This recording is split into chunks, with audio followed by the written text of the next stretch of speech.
मुट्ठी में 20 रुपये दबाए तेज कदमों से घर से कुछ दूर पैदल चलने के बाद संदीप मोहल्ले की एक फ़ोटो स्टूडियो की दुकान पर आकर रुका। दुकान में 2-4 कस्टमर पहले से ही मौजूद थे। दुकानदार उनकी फ़ोटो खींच रहा था। संदीप थोड़ा जल्दी में था। 20 रुपये दुकानदार की तरफ बढ़ाते हुए बोला, मुझे अर्जेंट फ़ोटो चाहिए। आज शाम को लड़की वालों के घर अपना फ़ोटो भिजवाना है। मैं पूरे 23 वर्ष का हो चुका हूँ। मेरी माँ को मेरी शादी की चिंता है। पढ़ा लिखा हूँ पर अभी नौकरी नहीं है। संदीप की बात सुनकर वहाँ खड़े सभी कस्टमर उसका मुंह ताकने लगे। दुकानदार ने संदीप को 2 मिनट बैठने के लिए कहा। फिर दुकानदार ने झटपट पहले आए हुए कस्टमरों की फ़ोटो खींचकर उन्हें विदा किया। जब दुकानदार फ्री हुआ तो उसने संदीप से पूछा, कैसी फ़ोटो खिंचवानी है। संदीप का दिल जोरों से धड़क रहा था। अपनी शादी की बात किसी अजनबी से करने में हिचक हो रही थी। फिर भी हिम्मत करके बोला, एक सुंदर सी फ़ोटो खींच दो, लड़की वालों के घर भिजवानी है। दुकानदार ने फ़ोटो खींच दी। फिर अपने कंप्यूटर स्क्रीन में फ़ोटो का साइज बनाने लगा। संदीप को अपनी खिंची हुई फ़ोटो पसंद नहीं आ रही थी। तब उसने दुकानदार से कहा, फ़ोटो में रंग साफ़ कर दो, कितना चेहरा काला आ रहा है। संदीप की बात सुनकर दुकानदार बोला, रंग तो मैं साफ़ कर दूंगा, मगर शादी के बाद जब तुम्हारी दुल्हन को पता चलेगा कि तुम तो सिर्फ फ़ोटो में ही हैंडसम दिख रहे हो, तो हकीकत में नहीं। यह बात धोखे वाली बात हो गई। तुम्हारी जीवन साथी बनने जा रही है, इसलिए मेरी बात मानो।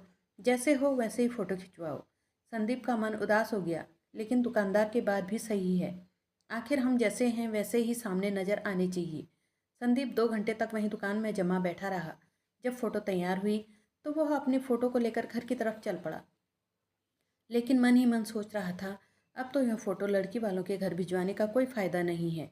वह मुझे पसंद नहीं करेंगे, क्योंकि आजकल की लड़कियों को सुंदर दूल्हे चाहिए, और मेरी इस फ़ोटो में तो चेहरा मेरा कितना काला आ रहा है। यह सोचते सोचते घर कब आ गया पता नहीं चला। माँ को फ़ोटो देते हुए संदीप ने कहा, खिंचवा लाया फ़ोटो, लड़की वालों के घर भिजवा दीजिए। किसी पहचान वाले बिचौलिए के हाथ फ़ोटो भिजवाई गई। 1 घंटे बाद घर में रखा छोटा बटन वाला फ़ोन बज उठा।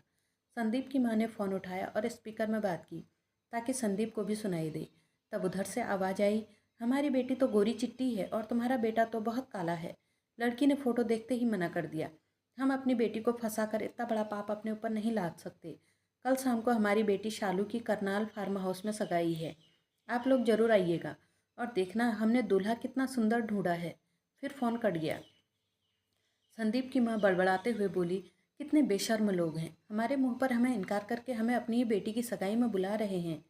इनकार वाली बात जब संदीप के घर वालों को पता चली तो संदीप के ताऊजी को बहुत बुरा लगा। लड़की वालों से बदला लेने के लिए ताऊजी ने परिवार में सबको समझा दिया। उनकी बेइज्जती करने के लिए हम सभी लोग करनाल फार्म हाउस जरूर चलेंगे। अगली सुबह होने के बाद शाम होते ही सभी लोग तैयार होकर ताऊजी के साथ बड़ी सी ओला गाड़ी में बैठकर 5 बजे करनाल फार्म हाउस पहुंच गए। फार्म हाउस में चारों तरफ चहल पहल, खाने पीने की पूरी पूरी व्यवस्था थी। वेटर इधर उधर कोल्ड ड्रिंक लेकर भागते दौड़ते नजर आ रहे थे। सामने एक खूबसूरत लड़की लहंगा चुनरी में दिखाई दी, गहनों से पूरी ढकी हुई। लोग जोर जोर से तालियां बजा रहे थे। किसी ने कहा, दुल्हन तो आ गई, दूल्हे को भी बुलाइए। किसी ने कहा, लो दुल्हन की माँ भी आ गई। दुल्हन की माँ सबको संबोधित करते हुए बोली, अब मैं दूल्हे को मंच पर बुलाना चाहूँगी। फिर वह संदीप की तरफ आगे बढ़ी। संदीप से कहा, हमारी बेटी सालू की उंगली में सगाई की रिंग पहनाइए। वहाँ खड़े सभी उपस्थित लोग जोर जोर से तालियां बजाने लगे। संदीप के परिवार वाले कुछ समझ नहीं पा रहे थे, आखिर माजरा क्या है।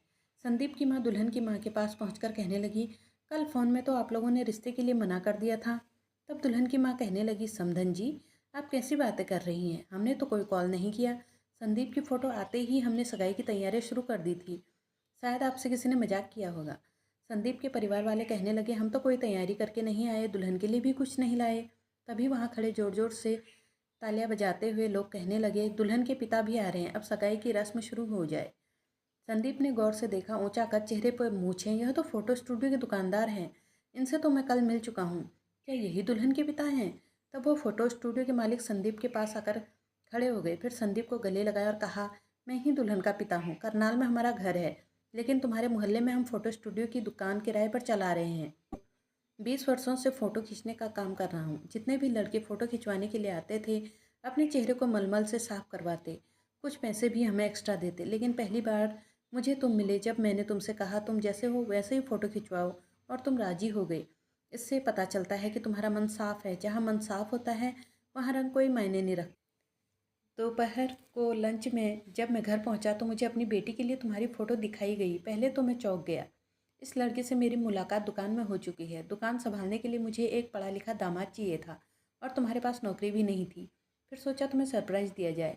तुम्हारी छोटी साली पिंकी को मैंने समझा दिया लड़के वालों के घर तुम्हें दुल्हन की माँ बनकर कॉल करने की, और रिश्ते के लिए मना करना है, सगाई में आने का निमंत्रण भी देना है। और तुम्हारी छोटी साली पिंकी ने तुम्हें खूब उल्लू बनाया। संदीप ने अपने होने वाले ससुर जी से कहा कि आपकी बात सुनकर तसल्ली हुई, साली की बात सुनकर तो मैं डर ही गया था।